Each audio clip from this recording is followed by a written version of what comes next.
Hello friends, welcome to my channel Raju More Education. Today we are going to discuss about 4th standard English lesson The Golden Fish. The Golden Fish म्हणजे सोनेरी मासा, सोन्याचा मासा. Fish म्हणजे मासा, golden म्हणजे सोन्याचा. Listen carefully and read with me. लक्ष देऊन ऐका आणि माझ्याबरोबर वाचा.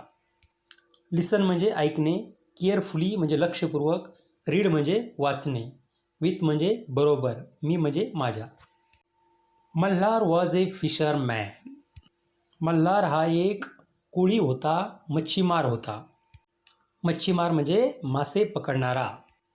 फिशरमॅन म्हणजे मच्छीमार किंवा कोळी किंवा मासे पकडणारा. He lived with his wife in a little hut near the sea. तो आपल्या बायकोसोबत समुद्राच्या काठावर एका झोपडीमध्ये राहत होता. लिव्ह म्हणजे राहणे, वाईफ म्हणजे बायको, लिटिल म्हणजे छोटी, हट म्हणजे झोपडी, नियर म्हणजे जवळ, सी म्हणजे समुद्र. He went down to the sea every day to catch fish. तो रोज समुद्रामध्ये मासे पकडण्यासाठी जात असे. एव्हरी डे म्हणजे प्रत्येक दिवशी, कॅच म्हणजे पकडणे, फिश म्हणजे मासे. One day a strange thing happen. एक दिवस एक विलक्षण गोष्ट घडली. स्ट्रेंज म्हणजे विलक्षण. वन डे म्हणजे एके दिवशी, हॅपन म्हणजे घडली, थिंग म्हणजे गोष्ट. He caught a big golden fish in his net. त्याने आपल्या जाळ्यामध्ये एक सोनेरी मासा, मोठ्या आकाराचा सोनेरी मासा पकडला.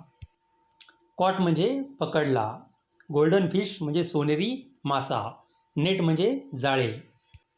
When Malhar took the fish out of water, the fish began to speak. जेव्हा मल्हारने त्या सोनेरी माशाला पाण्याच्या बाहेर काढले, तेव्हा तो मासा बोलू लागला. स्पीक म्हणजे बोलणे, बिगॅन म्हणजे सुरुवात केली, टूक म्हणजे उचलणे, घेणे. You can see in the picture how that Malhar took out that fish out of the water and how that fish is try to speaking with Malhar. Oh, fisherman, please let me go. Malhar was very surprised. He was a kind man. He let the fish go. Oh, fisherman, please let me go. हे मच्छीमारा, कृपा करून मला जाऊ दे, असा मासा मल्हारला म्हणू लागला. Please म्हणजे कृपा करून, लेट मी गो म्हणजे मला जाऊ दे. Malhar was very surprised. मल्हारला फार आश्चर्य वाटले की मासा कसं काय बोलू शकतो. सरप्राईज म्हणजे आश्चर्य. He was a kind man. He let the fish go. Malhar हा दयाळू माणूस होता, त्याने माशाला जाऊ दिले. काइंड म्हणजे दयाळू. Malhar went home empty handed. He told his wife about the fish. His wife was not very kind. Malhar रिकाम्या हातानेच घरी गेला आणि त्याने माशाच्या संदर्भातील सर्व हकीकत आपल्या बायकोला सांगितली. त्याची बायको मात्र दयाळू नव्हती. एम्प्टी म्हणजे रिकामा, एम्प्टी हँडेड म्हणजे रिकामा हात किंवा खाली हात. टोल्ड म्हणजे सांगितले. अबाउट म्हणजे च्याविषयी. व्हेरी म्हणजे खूप, काइंड म्हणजे दयाळू, व्हेरी काइंड म्हणजे खूप दयाळू. Foolish man, why did you let the fish go? Go back to the sea and call the fish. It must be a magic fish. Ask the fish to grant your wish. त्याची बायको म्हणाली की हे मूर्ख माणसा, त्या सोनेरी माशाला तू का जाऊ दिले? तो जादुई मासा असेल. तू आता पुन्हा समुद्रात जा आणि त्या माशाला बोलव आणि तुझी इच्छा त्याच्यासमोर प्रकट कर. फुलिश मॅन म्हणजे मूर्ख मनुष्य. फुलिश म्हणजे मूर्ख, फुलिश मॅन म्हणजे मूर्ख मनुष्य. मॅजिक फिश म्हणजे जादुई मासा. ग्रँट म्हणजे मान्य करणे, विश म्हणजे इच्छा. So Malhar went to the sea and called the fish. O fish, please grant me a wish. त्यामुळे मल्हार समुद्रामध्ये गेला आणि त्या सोनेरी माशाला हाका मारू लागला आणि म्हणू लागला की हे माश्या, माझी एक इच्छा पूर्ण कर. वेंट बॅक म्हणजे परत जाणे. कॉल्ड म्हणजे बोलवले. ग्रँट म्हणजे पूर्ण करणे किंवा मंजुरी देणे किंवा मान्य करणे. The fish popped up its head out of the blue sea and said, "What is your wish?" त्या सोनेरी मास्याने निळ्या समुद्रामधून आपले डोके बाहेर काढले आणि मल्हारला विचारले की तुझी काय इच्छा आहे. पॉप्ड अप म्हणजे वरती डोके काढणे. ब्ल्यू सी म्हणजे निळा समुद्र. I want a big house with a garden for my wife. Go back home, your wish is granted. Malhar म्हणाला की मला मोठे घर हवे आहे आणि त्याच्या आजूबाजूला मोठे गार्डन हवे आहे. तर मासा म्हणाला, ठीक आहे, तू परत घरी जा, तुझी इच्छा पूर्ण झाली. बिग हाऊस म्हणजे मोठे घर, गार्डन म्हणजे बगीचा, ग्रँटेड म्हणजे मंजूर झाली. Malhar went back home. In place of his little hut he saw a big house with a garden. What a beautiful house, he said. Malhar परत आपल्या घरी गेला तेव्हा त्याने त्या छोट्या झोपडीच्या ठिकाणी एक मोठे घर आणि बाजूला एक मोठे गार्डन. तेव्हा तो आश्चर्यचकित झाला आणि म्हणाला की किती सुंदर घर आहे हे.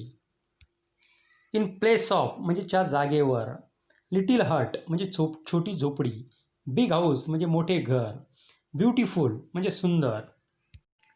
सम days passed. Malhar's wife said to him, this house is not enough. I want to live in a castle. I want to be a queen. थोड्या दिवसानंतर मल्हारची बायको मल्हारला म्हणाली की हे घर मला पुरेसं नाही आहे. मला राजदरबारामध्ये राहायचं आहे. मला राणी बनायचं आहे. सम डेज म्हणजे काही दिवस. पास्ट म्हणजे पार झाले, गेले. इनफ म्हणजे पुरेसे. कॅसल म्हणजे राजदरबार. क्वीन म्हणजे राणी. So Malhar went back to the sea and called the fish. O fish, please grant me a wish. त्यामुळे मल्हार परत समुद्राकडे गेला आणि माशाला हाका मारू लागला. हे मास्या, प्लीज कृपा करून वरती ये आणि माझी इच्छा पूर्ण कर. There were big waves in the sea. The fish came and asked, what is your wish. समुद्रामध्ये मोठमोठ्या लाटा येत होत्या. अशाही अवस्थेमध्ये तो मासा समुद्राच्या वरती आला आणि त्याने मल्हारला विचारले की तुझी काय इच्छा आहे. वेव्ज म्हणजे लाटा, समुद्रामधील लाटा किंवा लहरी. My wife wants to be a queen. Go back home, your wish is granted. Malhar त्या मास्याला म्हणाला की माझ्या बायकोला राणी बनायचे आहे. मासा म्हणाला, आपल्या घरी परत जा, तुझी इच्छा पूर्ण झाली. क्वीन म्हणजे राणी. Malhar went back home. In place of big house he saw a castle. Malhar परत आपल्या घरी गेला आणि मोठ्या घराच्या ठिकाणावर त्यानं एक मोठा किल्ला, एक मोठा राजदरबार बघितला. कॅसल म्हणजे किल्ला किंवा मोठा राजदरबार. You can see in the picture of castle. The castle had many buildings and towers. There were many gardens around the castle. What a beautiful castle, said Malhar. Malhar घरी परतला. त्याला त्या मोठ्या घराच्या जागी एक किल्ला दिसला. त्या किल्ल्यामध्ये अनेक इमारती व मिनार होते. किल्ल्याच्या अवतीभोवती अनेक बाग बगीचे होते. किती सुंदर किल्ला आहे हा, मल्हार म्हणाला. बिल्डिंग्स म्हणजे उंच इमारती. टॉवर्स म्हणजे उंच मिनार. गार्डन म्हणजे बगीचा. अराउंड म्हणजे आजूबाजूला. In the castle his wife sat on a throne of gold and diamonds. She wore a crown. त्या किल्ल्यामध्ये, त्या राजदरबारामध्ये त्याची पत्नी, त्याची बायको एका मोठ्या राजसिंहासनावर, जे सोन्याचं आणि हिऱ्याचं बनलेलं आहे, त्या राजसिंहासनावर बसली होती आणि तिच्या डोक्यावर मुकुट होता, राजमुकुट. थ्रोन म्हणजे सिंहासन ज्यावर राजा बसत असतो. गोल्ड म्हणजे सोने. डायमंड्स म्हणजे हिरे. ओर म्हणजे परिधान करणे. क्राऊन म्हणजे राजमुकुट. Are you happy now, asked Malhar. We shall see, said his wife. मल्हारने त्याच्या बायकोला विचारले, आता तू आनंदी आहेस? त्याची बायको म्हणाली, ते आपण नंतर बघू. हॅपी म्हणजे आनंदी. वी शॅल सी, आपण ते नंतर बघू. Some days passed. Malhar's wife called him. This is not enough for me. Now I want to be a goddess. काही दिवसानंतर मल्हारच्या बायकोने मल्हारला बोलावून घेतले आणि त्या मल्हारला सांगितले, हे सर्व मला पुरेसे नाही आहे, मला आता देवी बनायचे आहे. गॉडेस म्हणजे देवी, गॉड म्हणजे देव आणि गॉडेस म्हणजे देवी. What are you asking for wife? It is not right, said Malhar. But his wife became angry. Go to the fish at once, she ordered. Malhar म्हणाला, हे तू काय विचारतेस आणि अशी कशी तुझी इच्छा देवी बनण्याची? असं म्हटल्यानंतर मल्हारची बायको नाराज झाली आणि तिने मल्हारला ऑर्डर दिली, आदेश दिला की तू आता त्या माश्याकडे जा आणि ही माझी इच्छा पूर्ण कर. इट इज नॉट राईट म्हणजे हे बरोबर नाही. अँग्री म्हणजे नाराज. ऑर्डर म्हणजे आदेश. ॲट वन्स म्हणजे ताबडतोब. Malhar went back to the sea and called the fish, O fish, please grant me one more wish. Malhar परत समुद्रामध्ये गेला आणि त्या सोनेरी माशाला हका मारू लागला आणि तो मासा वरती आल्यानंतर मल्हार त्या माशाला म्हणाला की हे माशा, माझी पुन्हा एक विश, माझी पुन्हा एक इच्छा पूर्ण कर. वन मोर म्हणजे पुन्हा एक. When the fish came there was a storm in the sea. The fish looked very very cross. What is it now? My wife wants to be a goddess, said Malhar in a small voice. मासा बाहेर आला तेव्हा समुद्रात वादळ उठले होते. तो मासा खूप त्रासलेला दिसत होता. आता आणखी काय आहे? माझ्या बायकोला देवी व्हायची आहे, मल्हार दबक्या आवाजात म्हणाला. स्टॉर्म म्हणजे वादळ. क्रॉस म्हणजे त्रासलेला. व्हेरी व्हेरी म्हणजे खूप खूप. स्मॉल व्हॉइस म्हणजे छोट्या आवाजात. गो back home, the fish sed.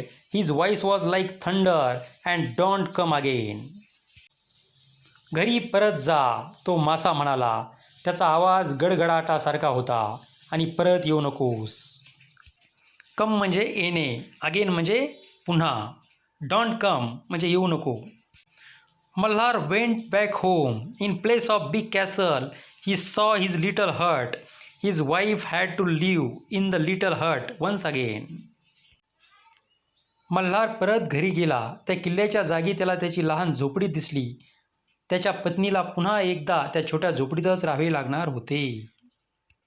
Once again म्हणजे पुन्हा एकदा. In this way we completed this lesson. Okay friends, we meet in the next video with different subject. Goodbye, namaste, take care.